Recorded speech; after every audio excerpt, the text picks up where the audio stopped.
El juego es mucho y creo es mucho para los hombres y las mujeres y creo que es casi todo para los niños y las niñas.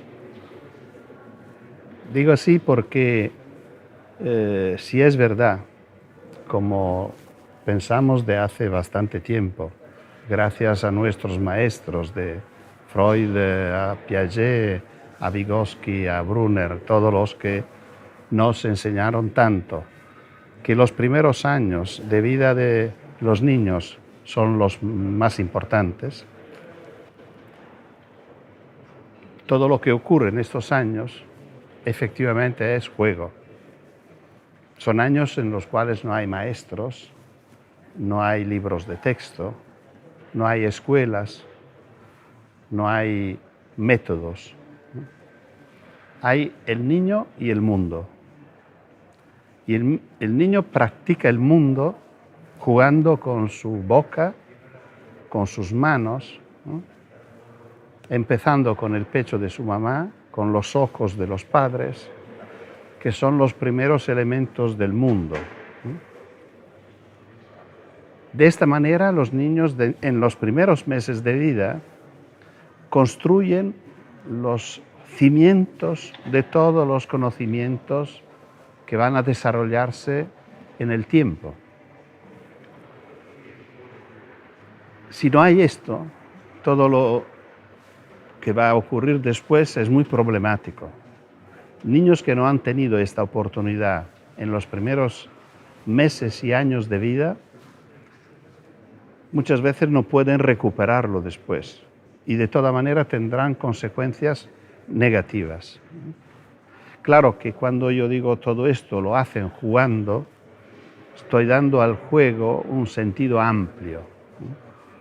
En el sentido el niño juega con el pecho de su mamá, el niño juega con su cuerpo, el niño juega con los objetos que alguien le acerca, y claro que sobre esta manera de encontrarse con el mundo ocurren revoluciones fundamentales cuando el niño se levanta, por ejemplo, se pone sentado, que ya puede moverse un poco, y la revolución verdadera es cuando anda o cuando gatea, porque antes solo puede aprovechar de los elementos y de los objetos que alguien le acerca.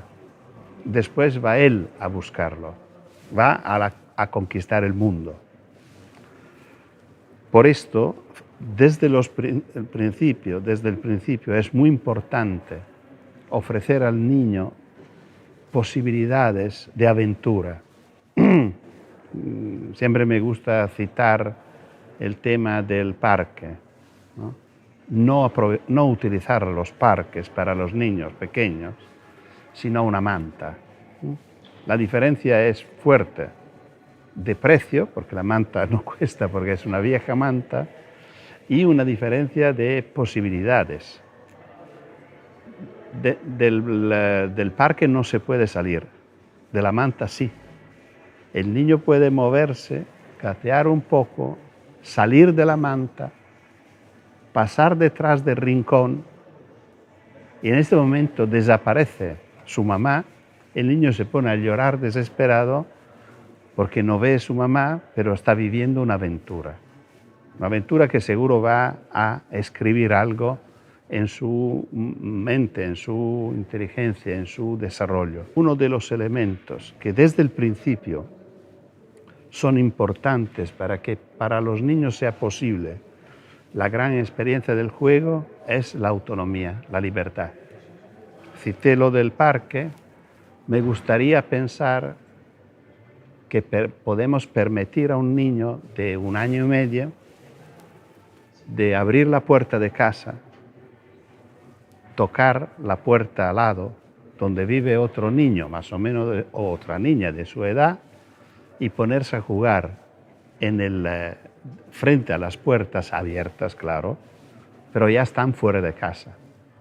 Y después bajar la escalera y jugar con niños que viven al piso de abajo aprovechando de esta estructura que a nivel de juego siempre ha sido mágica, que son las escaleras, y me enfado mucho pensando y notando que muchas veces en el reglamento de la casa el juego en la escalera está prohibido, que es una pena, que es una violencia absurda, ¿no? Hoy tenemos el ascensor, casi nadie utiliza la escalera y es prohibido.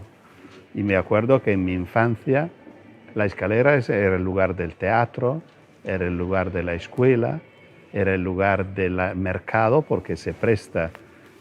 Y cada vez que había alguien que tenía que pasar teníamos que desmontar todo nuestro montaje. Y había mucha paciencia tanto de los adultos que de los niños. Y hoy parece que todo esto es imposible, que sería un drama, que se rompen reglas sociales. Claro, después de la escalera, aprovechar del patio.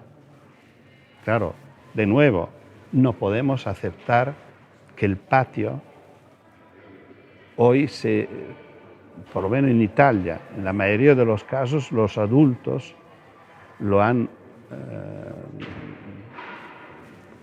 secuestrado para sus coches.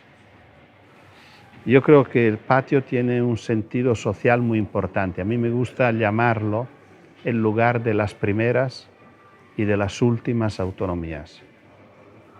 El patio sigue siendo la casa, pero está fuera.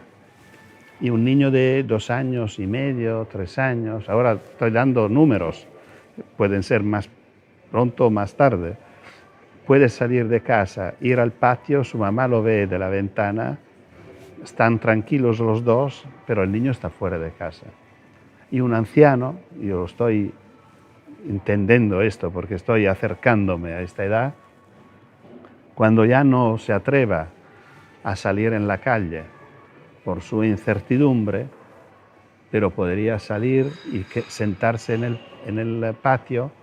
Y bueno, por esto creo que es una vergüenza que nosotros, los adultos, vosotros, los adultos, aprovecháis de esos espacios por una utilización vergonzosa como es el aparcamiento de los coches. Y siguiendo así, el niño sale de casa aprovechando de la acera, sale de casa aprovechando de los parques, de las plazas, es decir, el lugar del juego de los niños es el espacio público de la ciudad. Y de mi punto de vista, público es el pasillo, la entrada de casa, la escalera, el patio y fuera la acera, el parque. El juego es una experiencia muy especial, muy particular, en la cual una persona se pone libremente frente al mundo, recorta un trozo de este mundo y lo transforma en una experiencia, aprovechando antes que todo de amigos y amigas, porque normalmente se puede hacer también solo, pero es una experiencia que se hace juntos, y a veces con elementos que son los juguetes. Cuando digo el mundo, lo digo en sentido lleno, porque todo lo que no puedo, lo invento. El tema de poderlo efectivamente tener en la mano es un elemento no imprescindible, no necesario en absoluto. Porque, repito, si no lo tengo, lo invento. Si no tengo el caballo, bueno, con el palo que tengo, corro pensando y viviendo como si fuera un caballo. Si no lo es, lo pienso. Esto es una experiencia. ¿Por qué es tan fuerte y vale tanto en la vida de una persona? Porque el motor del juego es el placer. Y el placer es el motor más fuerte que tenemos nosotros los hombres. El juego es una experiencia muy especial, muy particular, en la cual una persona se pone libremente frente al mundo. recorta un trozo de este mundo y lo transforma en una experiencia. Este recorte del mundo no lo hacen los alumnos, sino lo hacen los maestros. Y a veces tampoco los maestros, lo hacen los programas. Y tampoco los programas, lo hacen los libros de texto, es decir, algo de mucho más banal. Y el recorte que se propone a los niños es un recorte ficticio, así como lo banaliza un libro de texto. No es un enfrentamiento que yo tengo emocional con el mundo. Verdadero o de ficción, no importa, pero emocional. Por lo cual, la escuela no puede gozar de un motor fuerte como el placer y tiene que reducirse a un motor mucho más flojo, que es el deber. Y esto produce rentas totalmente distintas. Por suerte no podemos evaluar el juego, por suerte. Normalmente el trabajo escolar se evalúa de 1 a 10, por ejemplo, y los distintos alumnos pueden valer 6, 8, 4, 9, raro 10. Si podíamos evaluar el juego, yo creo que se debería decir que sobre 10 un niño renta 15, 25, algo así.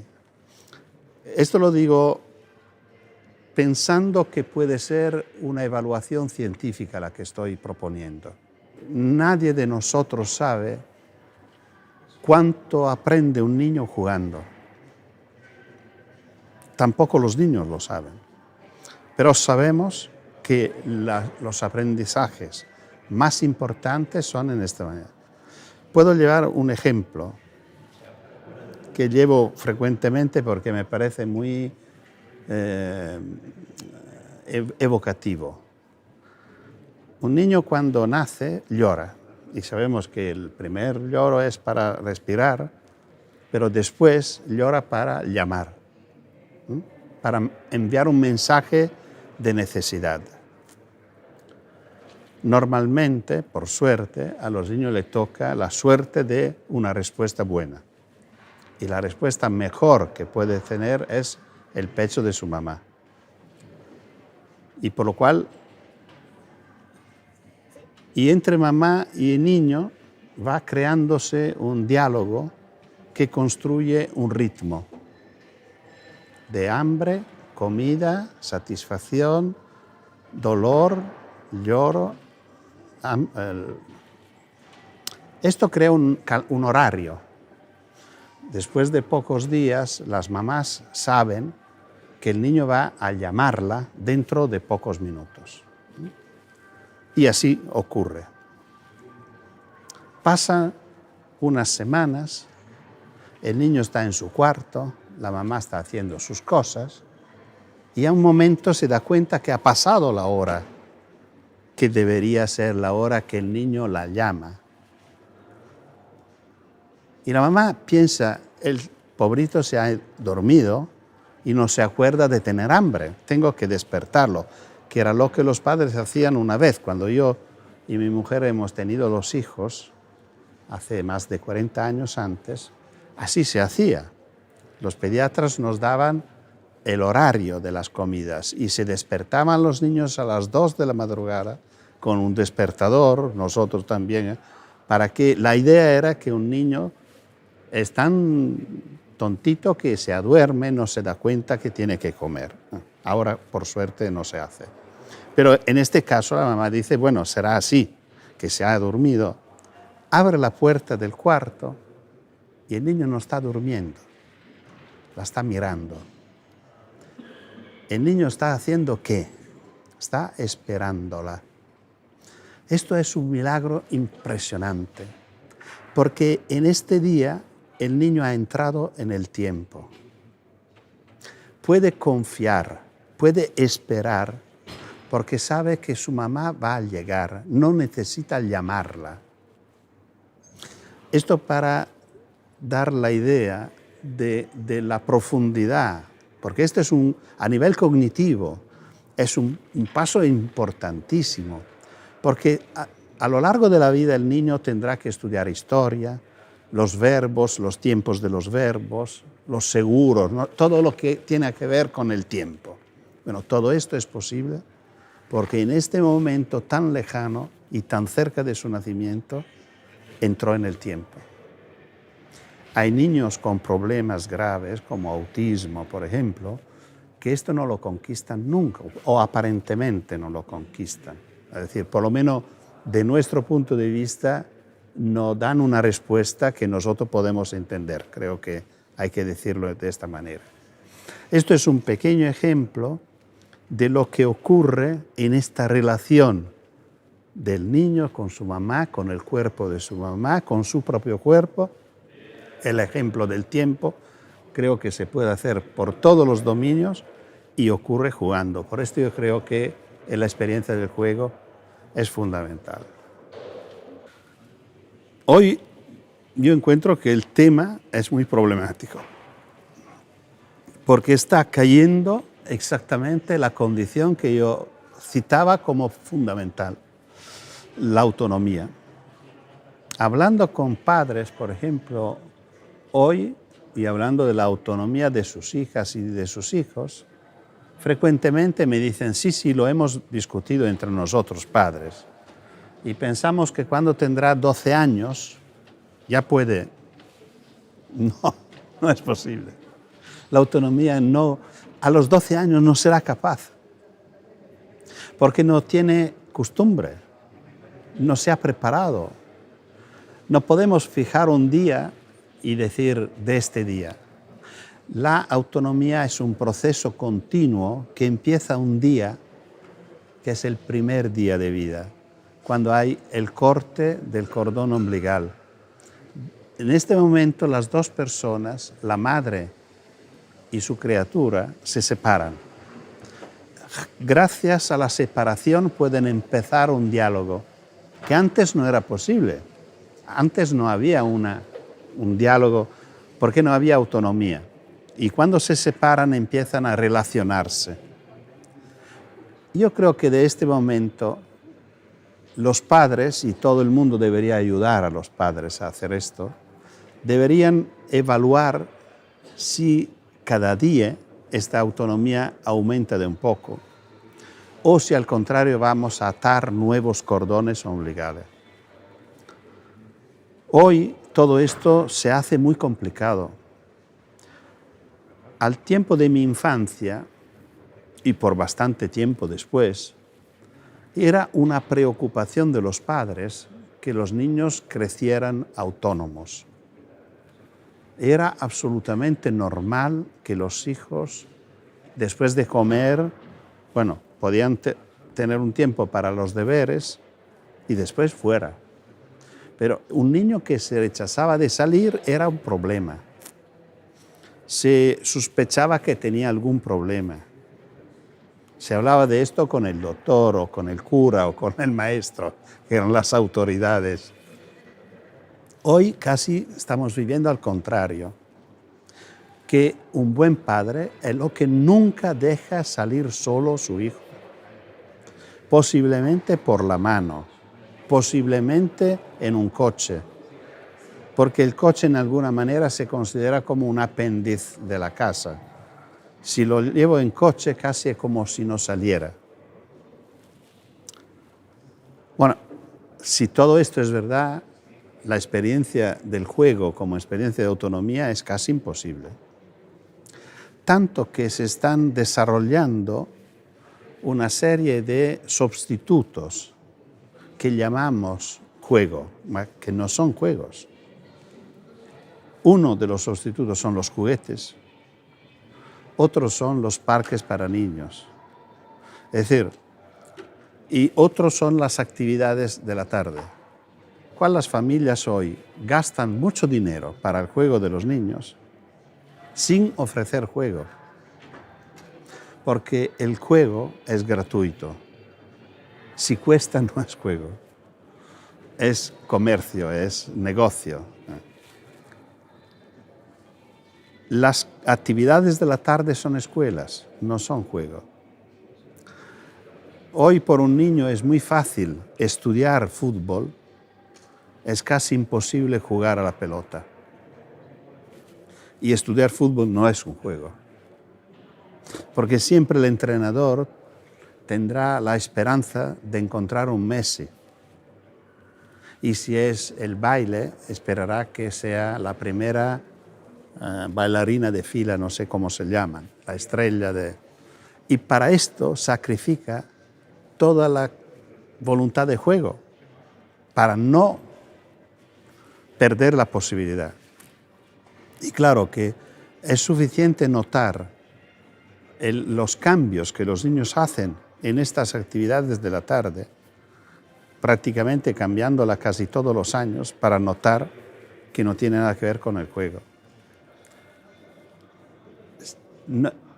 No puede cansarse de jugar un niño. Si se cansa, no es juego. Respecto a los juguetes, hoy nuestras hijas y nuestros hijos, mejor decir vuestros hijos y nuestros nietos, tienen cuartos rellenos de juguetes. Las familias gastan mucho dinero en esto. Prácticamente parece una obligación a un cumpleaños de un amigo llevar un juguete o por Navidad regalar juguetes. Por lo cual los niños se están transformando en propietarios de juguetes, perdiendo la característica de ser jugadores. Son juguetes que muchas veces se juegan muy poco. A veces se juegan solos por lo tecnológico que son, y los niños solo pueden asistir al juego que se juega. Y claro que esto puede ser muy simpático, muy divertido, 1, 2, 3 veces, y después todos estos juguetes se abandonan. El tema es que el juguete, que puede ser un elemento del juego, debe tener la posibilidad de jugarse muchas veces, en maneras distintas y con amigos. Esto es el buen juguete. Cuando me piden de dar elementos de evaluación de los juguetes, yo digo siempre, creando bastante problemas, que el juguete que yo considero mejor, perfecto, es el barro. Porque no es nada, pero puede llegar a ser todo. No cuesta casi nada. Y un niño puede jugarlo y divertirse solo y con amigos por años. Yo sigo jugando con esto y soy viejo, y los niños con 2 años empiezan, no tiene ninguna contraindicación y tiene posibilidades infinitas. Yo soy enemigo de la plastilina, de todas estas cosas que se inventaron por la escuela. Y estoy sugiriendo a las escuelas infantiles y primaria, y posiblemente las otras, de tener barro en la escuela. Claro que cuando lo utilizo como parámetro, es un parámetro. No significa que solo esto es un buen juguete. La pelota es un buen juguete porque se parece mucho al barro, porque con la pelota se pueden hacer muchos juegos distintos, solos y con amigos, con uno amigo o con tantos, se pueden hacer muchas cosas. La muñeca también es un juguete rico.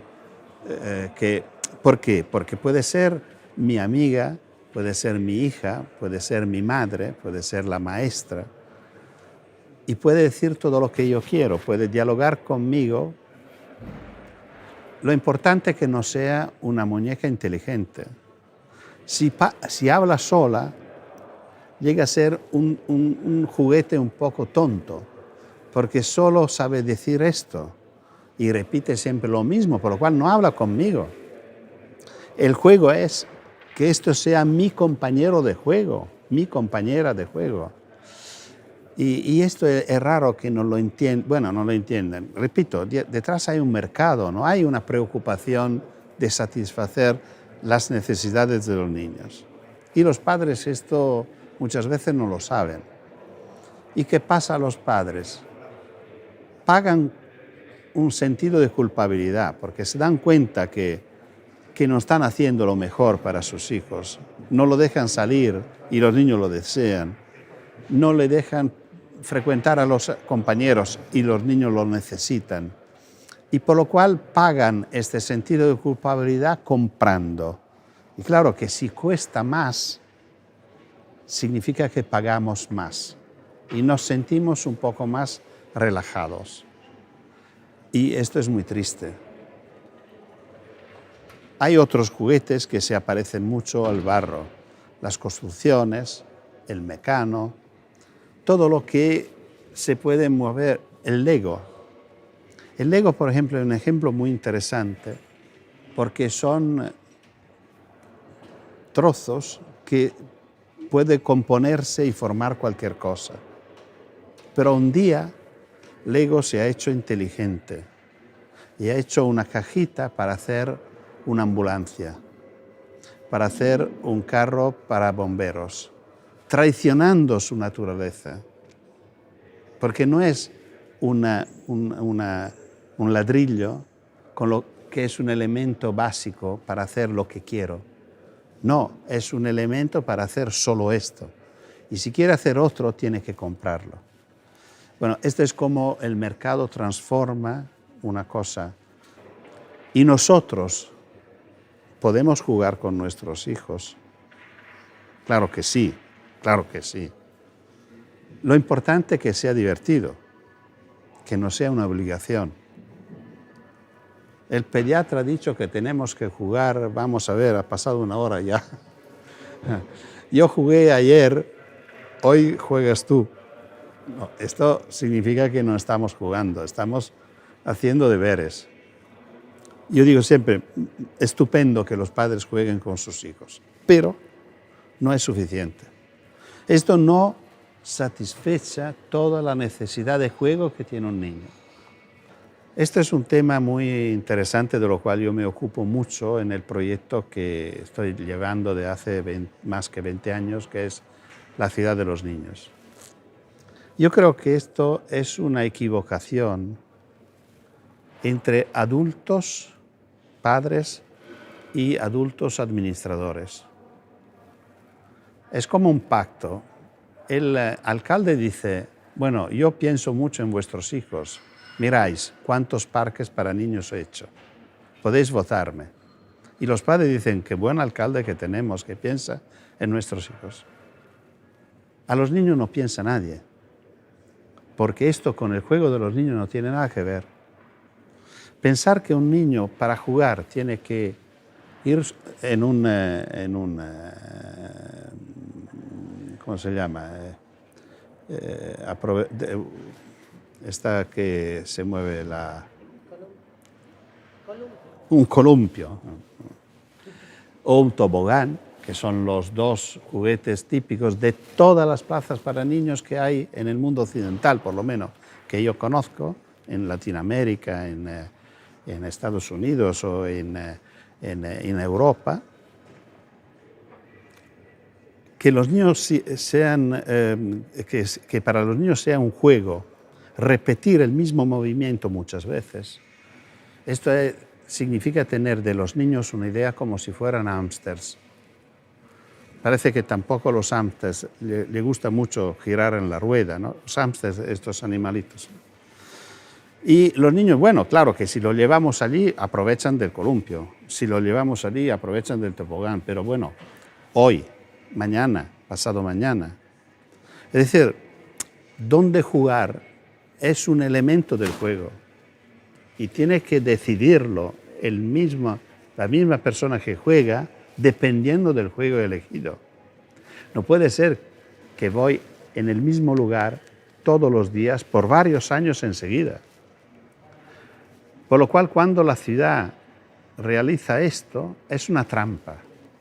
Es una manera para excluir los niños de nuestra vida. En casa le tenemos su cuarto, en la ciudad su parque o su ludoteca. Hacemos de todo porque no estén en el medio. para no encontrarlo, para que no molesten. Ahora, molestar es un elemento fundamental del desarrollo. Al niño no le gusta, niño, estoy hablando siempre cuando utilizo esta palabra, estamos bajo de los 10 años, ¿no? A un niño no le gusta estar en su cuarto, le gusta estar en la cocina, a molestar a su mamá, si es posible, hacer lo que hace ella, jugar con las caceruelas, porque allí hay algo de interesante para hacer. Y allí aprende mirando. Y así en la ciudad. El espacio del juego debe ser elegido para los niños que quieren jugar, para moverse en espacios nuevos, para vivir la experiencia de la aventura, del descubrimiento, de la sorpresa, que claro, son todos elementos que en el parque para niños no existen. Hay un elemento más, que en el parque para niños los niños van siempre y solo acompañados. Cuando yo hablo de estas cosas, los padres me dicen, bueno, pero nosotros todos los días los acompañamos a jugar. Bueno, esto es la contradicción. El verbo jugar no se puede conjugar con el verbo acompañar. Solo se puede conjugar con el verbo dejar. Es complicado, tenemos miedo, lo que queréis, pero si queréis que juegue, tenéis que dejarlo jugar. Esto es un tema muy complejo que yo estoy llevando a las ciudades, porque una ciudad democrática debe permitir esto y hacer de manera que los niños puedan salir de casa sin adultos, sin tener miedo, acogidos por la ciudad misma, acogido por una ciudad que en la estructura que tiene, por cómo se diseñan las calles, da suficiente seguridad para que puedan moverse, encontrarse, cruzar la calle, y es posible. Entramos en otro tema muy grande que es la ciudad. Yo puedo dar un ejemplo. Hace poco pasó por Roma un alcalde vuestro, el alcalde de Pontevedra, y lo invité a dar una charla en mi instituto. Y fue muy divertido porque él explicó que hace 10 años me escuchó en una conferencia y lo convencí. Y de este momento empezó a pensar la ciudad con otra mirada. Y en lugar de pensar que por primero tenía que resolver el tema del tráfico privado, de los coches privados, aceptó la propuesta que yo hacía de dar la vuelta a las prioridades y poner por primero el tema de los peatones. Y empezaron a pensar cómo podía ser una ciudad si se ponía primero el tema de los peatones, después junto con las bicicletas, después de los medios públicos y por último de los privados, intentando hacer de manera que todos se podían mover en la ciudad, pero con esta jerarquía. Es divertido pensar que las calles que antes tenían una calzada de una amplitud de 9 metros, con una calzada de 6, 1,5 metros para los peatones a los dos lados, con faroles, con papeleras, con todo, por lo cual los peatones tenían que a veces ir uno detrás del otro, a veces de espalda porque no pasaba. Inventaron un criterio, una unidad de medida que me parece muy creativa, que tenían que pasar 2 personas con paraguas abierto, porque siendo Pontevedra un lugar de la Galicia con mucha lluvia, y me parece muy divertido. Por lo cual pasaron de 6 metros a 3 metros para los coches, la mitad, y 4 metros de cada lado para los peatones. Ahora me puedo equivocar con algunas medidas porque tengo que... Pero la idea es dar la vuelta. Los coches van uno detrás del otro, como iban los peatones, y los peatones pueden pasear. Pero hay un aspecto que no es banal y que en la Convención de los Derechos del Niño, que se firmó en Nueva York justo 25 años antes, al artículo 31 se prevé que los niños tienen derecho a jugar. Dicho en esta manera, en este documento tan importante que nace en el lugar más alto de la política mundial, asume una importancia fundamental. Es decir, que los niños tienen derecho, así como tienen derecho a la instrucción, el artículo 28. Son dos, no son por la educación 25 artículos y el juego uno, como a decir, bueno, le demos. No, son dos. Tienen derecho a la educación y al juego. Y cuando yo discuto con los niños de esto, sale espontáneo, es decir, deberían ser iguales, con la misma dignidad, el mismo peso, el mismo reconocimiento. Y los niños se ríen. No es así. Nosotros muchas veces no podemos jugar porque no tenemos tiempo. Digo, ¿cómo no tenéis tiempo?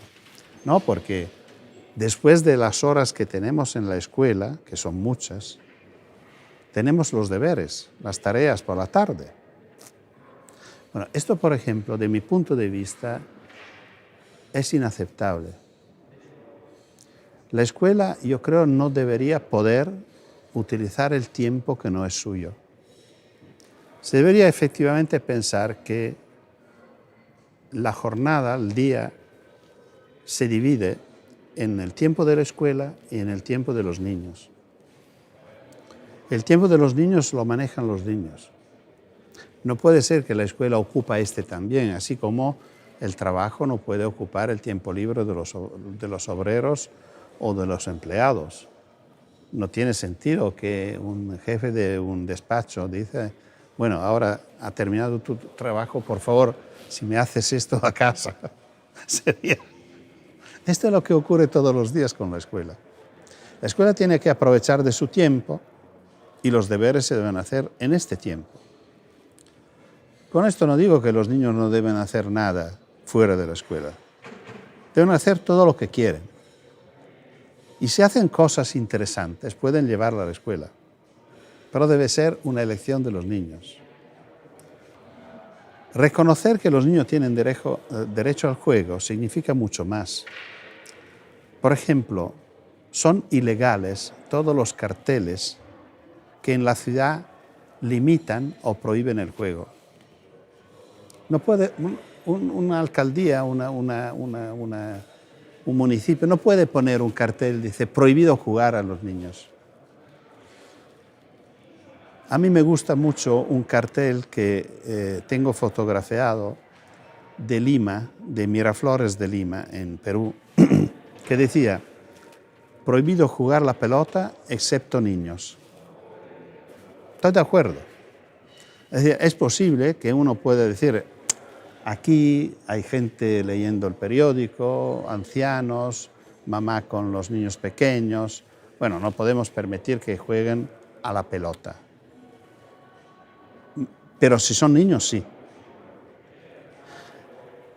Porque si nosotros prohibimos esto a los niños, los obligamos a ir con los padres, acompañados de los padres, en lugares apósitamente creados para el juego.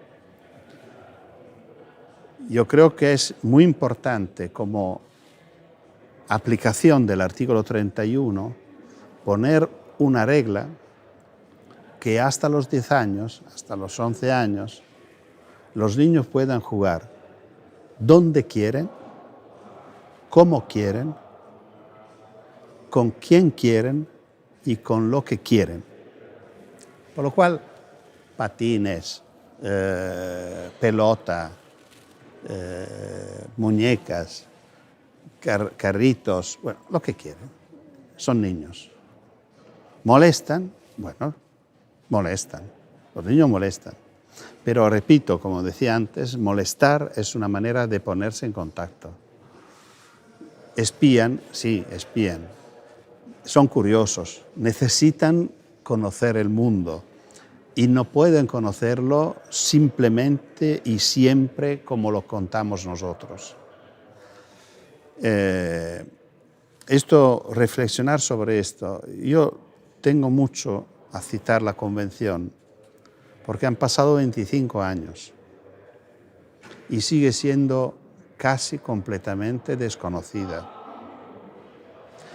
Cuando me dicen, sí, claro, los niños son importantes, pero no hay solo niños, hay también ancianos, sí, pero el artículo 3 de la Convención dice que el interés del niño es superior. Significa que cada vez que el interés del niño, los derechos del niño, entran en conflicto con otros intereses, ganan. Esto lo dice la ley. Dice, pero la ley, la Convención del 89, en el 90, España la pasa a legislación nacional. Llega a ser una ley española y una ley, como todas las leyes, vinculante y obligatoria. Lamentablemente, repito, no se conoce, se sigue no conociéndola, y claro que si no se conoce es normal que no se cumpla sin conocerla, pero tiene algunos aspectos, porque normalmente se piensa que la Convención es para los pobres niños del otro mundo. Y en este sentido, claro que la Convención también se hace cargo de los niños con hambre, de los niños fuera de la educación, de los niños explotados, de los niños soldados, de todo esto, por una parte. Y por esta parte algo se está haciendo. Pero por otra parte, la Convención reconoce a los niños el estatus de ciudadanos. Esta es la gran revolución que pasa entre el 59 y el 89. El 20 de noviembre de estos 2 años, Naciones Unidas aprueba antes la Declaración de los Derechos del Niño y después, en el 89, la Convención de los Derechos del Niño. Hay una diferencia fundamental, porque la primera son 10 artículos, casi todos enfocados en este tema de la defensa de los niños en peligro. La segunda confirma, claro, este derecho, pero añade el derecho a la ciudadanía. Se reconoce por la primera vez que los niños no son futuros ciudadanos, como siempre se piensa, sino son ciudadanos, y ciudadanos desde el nacimiento. Y tienen derecho de palabra. El artículo 12, muy importante, ahora no entra en el tema del juego, pero en alguna manera sí, porque dice que los niños tienen derecho a expresar su opinión cada vez que se tomen decisiones que los afectan. Y la opinión de los niños hay que tenerse en cuenta. Esto es el derecho que funda los consejos de los niños, la participación de los niños al gobierno de la ciudad, y debería obligar los administradores, alcaldes, concejales de urbanismo y tal, a consultar a los niños antes de realizar estos parques para niños, por ejemplo, con lo que dicen los niños sobre los espacios de juego. Lo trabajaron en muchos consejos, por ejemplo, en Buenos Aires o en otras partes aquí en España. Una niña decía, los parques para niños siempre son horizontales y no podemos escondernos. Esto es un elemento importante. Para los niños, para jugar hay que poderse esconder. Segundo, que los espacios deben ser compartidos, no para nosotros, para todos. Que en los espacios los adultos siempre ponen las mismas cosas, los mismos juegos, y no es gracioso, decía, porque es como ver la misma película todos los días y no hay sorpresa. Tendría que poner matorrales para que podamos besarnos a escondida.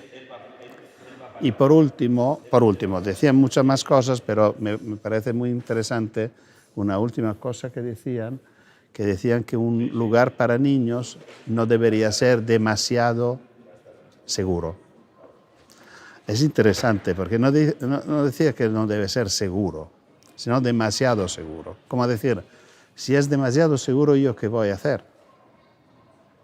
Y aquí se toca un tema muy importante que es la relación con el riesgo.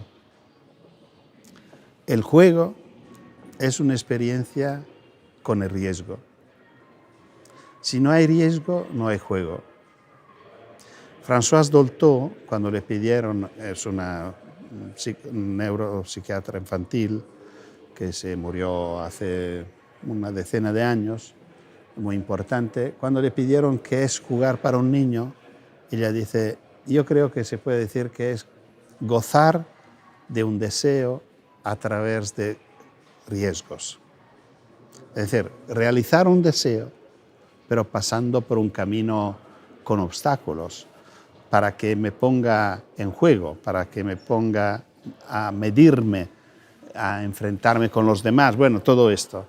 Por lo cual, crear un mundo sin obstáculos, crear un mundo sin riesgos, que es lo que un adulto que acompaña a un niño quiere garantizar, es impedir el juego.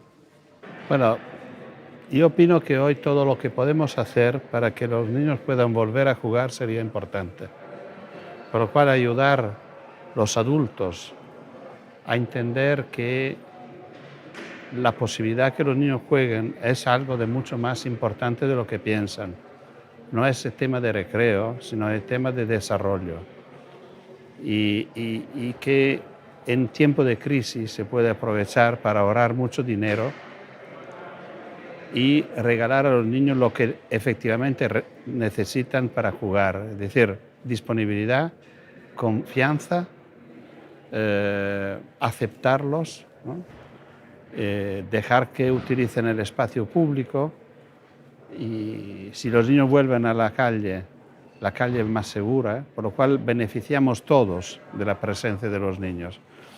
Por lo cual, si esto es el objetivo de vuestro trabajo, creo que no solo los niños pueden agradecerlos, sino las ciudades mismas y nosotros todos. Bueno, el tema de la autonomía es uno de los que me parecen más interesantes.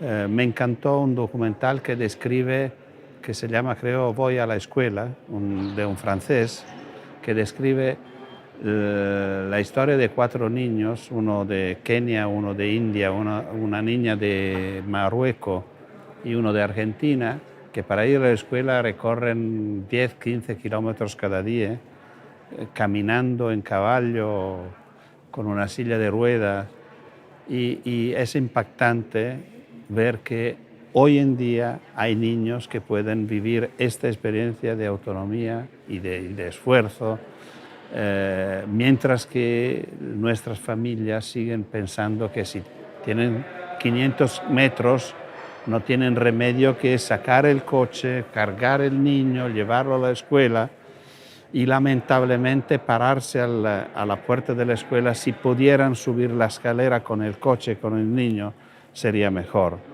Bueno, yo creo que hoy sería interesante mostrar que en la ciudad de hoy, que parece imposible para niños, me gustaría un documental que sigue un niño que se está moviendo solo y bien y tranquilo y sin peligro, porque así es.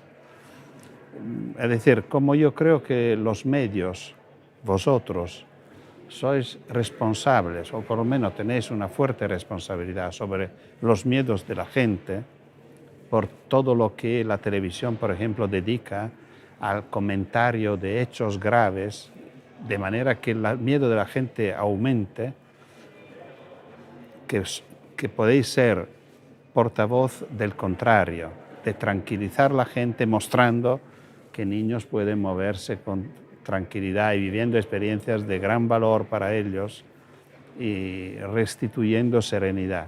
Esto me gustaría. Bueno, podría quedarme horas, porque efectivamente yo fui, como todos mis compañeros, niños que han jugado mucho y han jugado mucho con nada.